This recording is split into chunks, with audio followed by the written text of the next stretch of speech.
மதுரையில ஒரு மேயரை வந்து நீக்கியிருக்காங்க. 4 மண்டல தலைவர்களும் நீக்கியிருக்காங்க. இத பத்தி நீங்க என்ன எதுக்கா? நினைக்கிறீங்க? ஊழலுக்காக. இந்த ஊழல்னா எவ்வளவா? என்ன கேட்கிறாருல ஊழல்னா என்னன்னு கேட்கிறாரு. 19,000 திட்டாங்களாம்மா? எவ்வளவா? 200 ஊழல் கோடி. பண்ணியிருக்கிறதா வந்து சொல்றாங்க. 200 கோடிக்கு மேல்.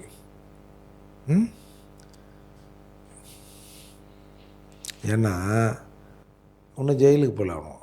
ஏன்னா ஜெயிலுக்கு போனால் 200 கோடி ஒன்று திரும்ப நான் ஜெயிலுக்கு அனுப்புறிய 2000 கோடி 3000 கோடி நீங்களாம் சுற்றி நிற்கிறீங்க அப்படின்னு அவங்க கேட்டுருவாங்க. அதால் சஸ்பெண்டு ராஜினாமா பண்ணிட்டு போ. ஏய், தப்பாமல் நீ என் கட்சியின் உறுப்பினர் என்பதற்கு சரியாகத்தான் நீ இருக்கிற. ஆனால் ஒரு இடத்துல தப்பு பண்ணிட்ட. நாங்கள் விஞ்ஞானபூர்வமாக செய்வார்கள், நீயும் அதை விஞ்ஞானபூர்வமாக செய்திருக்க வேண்டும். நீ வெளியில் தெரியும் மாதிரி பண்ணிட்டல, அதுக்கு தான் இந்த சஸ்பெண்ட். நீ தப்பு செஞ்ச அப்படிலாம் இல்லை. நீ தப்பு செஞ்சதுன்னு நான் நினச்சேன்னா உன்னை ஜெயிலுக்கு அனுப்பிச்சிருப்பேன். தப்பை தப்பாக செய்து விட்டாய்.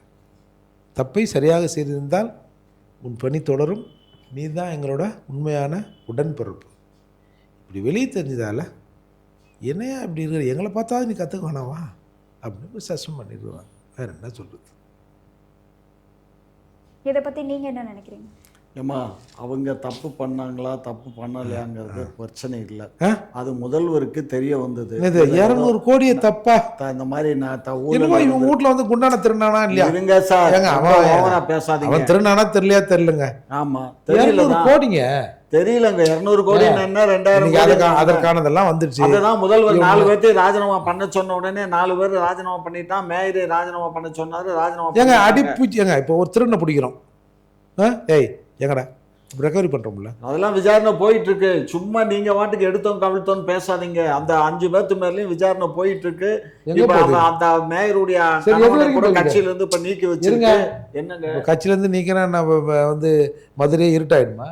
மதுரை இருட்டாயிடுமா? சூரியன் மதுரையை உருவாக்குனதே நாங்க தாங்க. எங்கள்கிட்ட வந்து மதுரையை பத்தி நான் என்ன சொல்றேன், இவர் என்ன சொல்றேன். இல்லை இவங்க மட்டும்தான் கிறுக்கா இல்லை எல்லாருமே கிறுக்குன்னு நினைக்கிறாங்களா? ஆமா, எனக்கு ஒன்றும் புரியலையே. அவரே ஒத்துக்கிட்டாரு ஆமான்னு. இந்த திராவிட மாடல் ஆட்சியின் முதல் கிறுக்கு அப்படின்னு ஒரு பட்டியல் போடுங்கய்யா. போடுங்க போடுங்க போடுங்க. போட்டு உங்களை மாதிரி இல்லை நீங்கள் போட்டு வச்சுக்கிறது நல்லது. ஏன்னா நாளை பின்ன ஆட்சி மாறிச்சுன்னா உங்களை யாராவது கைது பண்ண வந்தா அவர் வந்து புத்தி சுவாதீனம் இல்லாதவர் அப்படின்னு அவரை விட்டுலாம்ல. அதால ஐயா ஓடி போய் முதல்ல உங்க பேரை பதிவு பண்ணுங்க. பண்ணுவோம். யாரு உங்க பேரா என் பேரு அதுல போகுதான். நாங்க என்ன இப்ப ஊழல் செஞ்சுட்டு நாங்கன்னா எங்களுக்கு என்ன மடியில நீங்க அதிகாரத்துல இருந்தீங்கன்னா உங்க பேர்ல நாங்களாவது ஏதோ எடுத்தோம் தேனை எடுத்தவன் கையை நக்கின மாதிரி நாங்க நக்கிருப்போம். நீங்க தக்காளி மொத்த தேனையும் இல்ல ஆட்டு. எவனாவது சொந்த வீட்டுல திருடுவானாங்க சொல்லுங்க? எது யாரும் திருட மாட்டாங்க. இவங்களுக்கு அசல் வீடு அல்லது? ஆமா நாங்க அசல் ஒரு ஏங்க இந்த மண்ணுக்கு சொந்தக்காரனே நாங்க தாங்க. நீங்க தாங்க வந்தீங்க. திருடத்தை பத்தி பேசினா இப்ப மண்ணு யார்? இவங்க இந்த மண்ணுக்கு சொந்தக்காரன்னு தெரிஞ்சுதாங்க மண்ணை வைக்கிறானோ. இந்த கல்லுக்கு நாங்க தான் சொந்தக்காரன்னு கல்லை ஏற்றி கேரளாவுக்கு வைக்கிறாங்க. இது எவனோ போய் இவங்க மண்ணில் சொல்லிட்டுக்கிறான், இந்த மண் உண்டு இந்த கல் உண்டுன்னு. எந்த தானே ஏன் சொந்தக்காரத்தை விற்றுருவோம் அப்படின்னு செஞ்சுருக்கிறாங்க. உங்களோட நேரத்தை ஒதுக்கி பல்வேறு கேள்விக்கு விளக்கம் அளிச்சிருக்கீங்க, அதுக்கு நன்றி.